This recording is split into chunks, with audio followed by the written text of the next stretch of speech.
St. Augustine is the great theologian of the church, and he's more Protestant than you might think.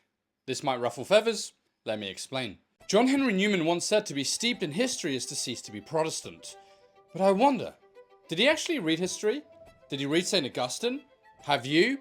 If not, buy this book, underline it, highlight it. You won't come away Roman Catholic. In Nature and Grace, Augustine goes to war with a heretic called Pelagius. See, Pelagius believes that we are good by nature, not bad, that we can be sinless in this life, and that we can do that in our own strength. Augustine's response? The grace of Christ is given as a gift and not for our merits, and for this reason it's called grace. But what about those who've never heard the gospel at all? Augustine says, they're not without sin and so they're justly condemned. What they need is the grace of Christ. But Pelagius and others might wonder, isn't this a little bit too grace heavy? What about the law? Augustine responds, the purpose of the law in its accusation of us is that on account of transgressions, people take refuge in the grace of our merciful Lord. It's the same faith that healed the righteous people of old and which heals us today. That is, faith in the mediator between God and men, the man Christ Jesus. Faith in his blood, faith in his cross, faith in his tomb and resurrection.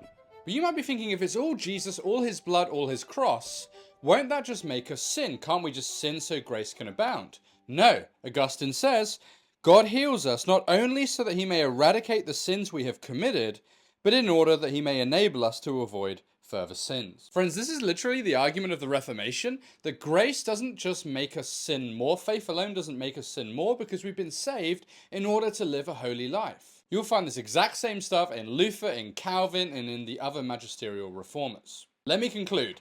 Read Augustine on nature and grace. He's like a proto-reformer. And this is the mature Augustine. Don't come at me with things that Augustine said 50 years before this. This is St. Augustine just before his death in the 5th century. And he's crystal clear. We're saved by Christ alone, faith alone, grace alone. We're saved for holiness. And to be steeped in history means to remain Protestant.